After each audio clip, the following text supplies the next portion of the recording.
ये सीधे सीधे व्यवस्था को चुनौती देने जैसी स्थिति है और इसको किसी भी स्थिति में स्वीकार नहीं किया जा सकता। मैंने पहले भी कहा था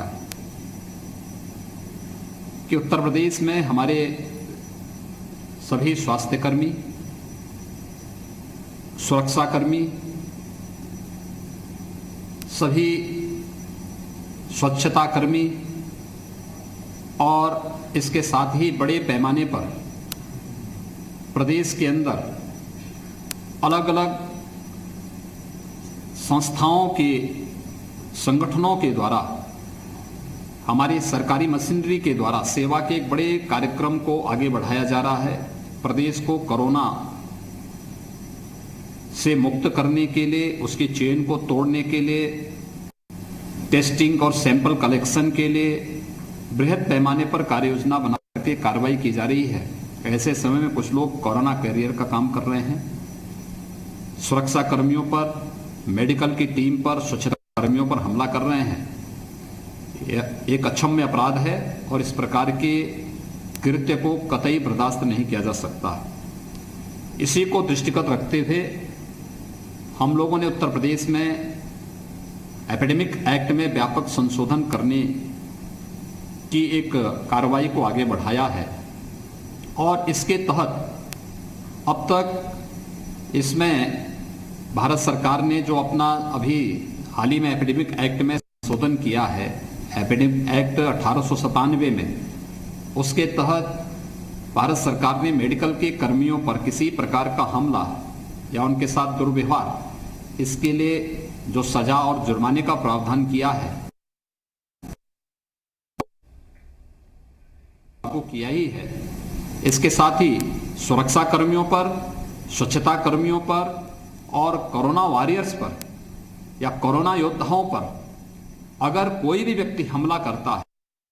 7 साल तक की सजा और 5 लाख तक रुपया ये करने का हम इस संशोधन के माध्यम से इस कार्रवाई को हम आगे बढ़ाने जा रहे हैं। आज भी कानपुर में कुछ लोगों ने दुस्साहस किया है और मैं पुलिस के अधिकारियों को स्पष्ट कर देना चाहता हूं कि जो लोग भी पुलिस कर्मियों पर और मेडिकल की टीम पर हमला किए हैं उन सबको ढूंढ निकालिए। इन सब के खिलाफ सख्त कार्रवाई, न केवल डिजास्टर मैनेजमेंट एक्ट और एपिडेमिक एक्ट के अंतर्गत इनके खिलाफ कार्रवाई होनी चाहिए, अभी तो आईपीसी की सुसंगत धाराओं के अंतर्गत इनके खिलाफ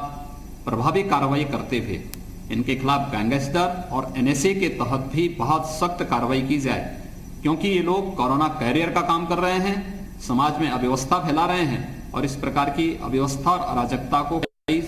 स्वीकार नहीं किया जा सकता है कि जब जान को हथेली पे रखकर एक बड़ी टीम, मेडिकल की टीम, सुरक्षा की टीम, स्वच्छता कर्मियों की टीम, डोर स्टेप डिलीवरी से जुड़ी हुई टीम, सैनिटाइजर से जुड़ी हुई टीम युद्ध स्तर पर 23 करोड़ जनता की सेवा में कार्य कर रही हो, मुट्ठी भर लोग अव्यवस्था फैलाने का प्रयास करें, इसको कतई स्वीकार नहीं किया जा सकता है। प्रभावी कार्रवाई करें ऐसे लोगों के खिलाफ और कार्रवाई करने में किसी प्रकार का संकोच न करें, इसके लिए स्पष्ट आदेश दिए गए हैं। जो भी दोषी होगा उन सब के खिलाफ बहुत सख्त कार्रवाई करेंगे और इन्हें एपिडेमिक एक्ट के साथ साथ डिजास्टर मैनेजमेंट एक्ट के अंतर्गत आईपीसी की सुसंगत धाराओं के अंतर्गत भी निरुद्ध करने के साथ साथ गैंगस्टर और एनएसए की कार्रवाई में भी इनके खिलाफ हम बहुत सख्त कार्रवाई करेंगे।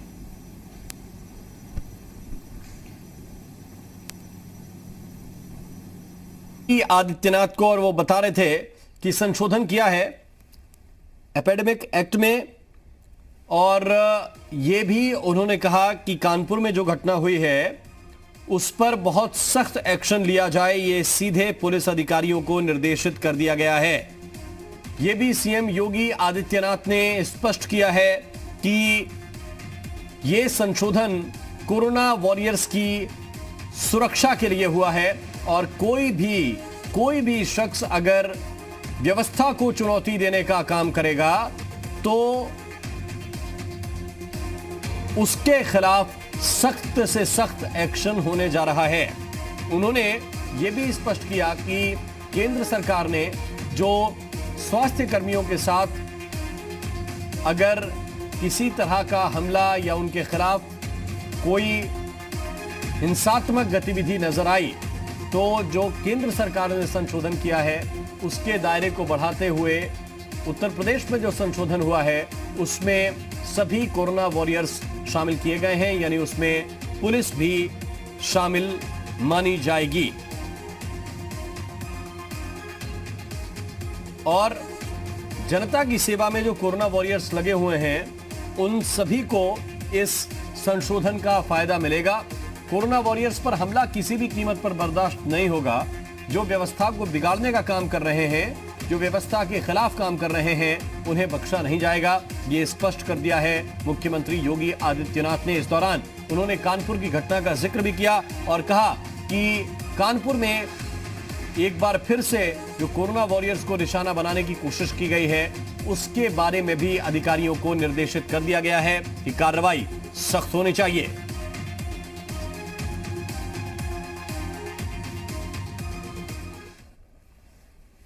और आइए